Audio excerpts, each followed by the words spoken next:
Well, I've had the best time making these, making Olympus Has Fallen and London Has Fallen, and obviously they've been a big success and really exciting movies to watch. So I was always hoping for the opportunity to come back and do a third one, and a lot of people would come up to me and say, "You doing a third one? Are you doing a third one?" But the joke always was, "What's it going to be? Tokyo Has Fallen? Santa Barbara Has Fallen?" So it was, excited to come back, but with the possibility of really trying to find something fresh and take it in a different direction. It's been one of, if not my favorite thing about this franchise has been, one, having Morgan Freeman in the movies, but especially getting to work with him. Because he's just a joy on set, and every time he comes on is like an electric atmosphere. He gets such respect, and yet he doesn't command it. He's just so easygoing, wants to joke with everybody, really don't want to be fussed over, and I feel like we've become good friends, and I've loved working with him. And in terms of the movie, he really just brings a pedigree to our movie. You can carry along in the same line, or you can go deeper. And it felt like it was really time to get to know more of Banning's world. And that was a big thing. We always knew, rather than a journey outward, this was a journey inward.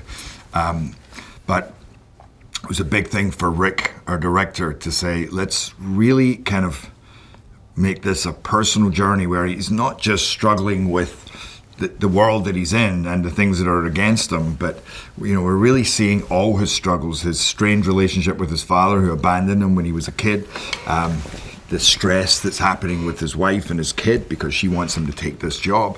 And then when the shit hits the fan, you're really with somebody who's going through all that, and you're with all of them in totality, and it just makes everything. And that's what I've seen now in the movie, just so much more exciting.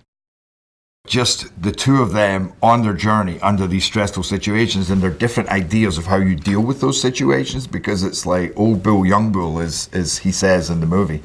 And that's so true. We have very different ways of how to approach an enemy, how to deal with stress, and does he even think I'm guilty in the first place? And then his views on life, which make me crazy. But there's a lot of humor in that, and I feel like it's some of the funniest stuff I've been able to work with as an actor was my stuff with Nick. And even again, in the middle of the action. There's no end to the brilliance of Rick, because he is, it's in his DNA, movie making. His whole family have been in movies for a long time, so he knows every element of making a movie. He's a cameraman, he worked in stunts, he's a director now, but he also knows special, he does everything. And so he gets the best heads of department in every field, from design to cinematography and then he pushes them, says, bring me more, make it better, go, go, go. He really pushes everybody. But in a way that comes from his passion, and I've never worked with a director with that kind of work ethic. He never stops, and he never stops being excited.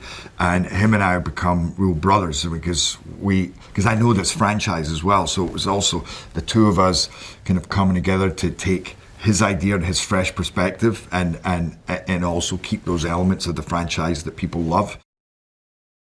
Listen, you always hope they love the movie that you made, and I think we put so much thought and care into this, and taking it in a whole new direction, keeping up with all the action and the great characters that we've come to love, but taking it in this fresh, new, super gritty, super grounded direction where they can really climb inside the head. It's our Angel Has Fallen is what Logan was to X-Men, a much more personal journey, where in actual fact the big story in X-Men, the big story is always the story more than the characters.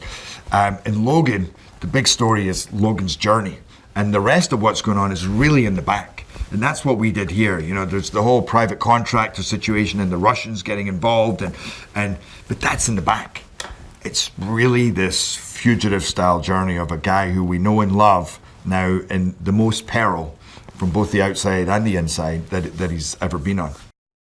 Hi guys, it's Debbie, and here's today's Daily Fact. Gerard Butler may be a familiar face on the cinema scene, but he never planned on being an actor as he graduated in law.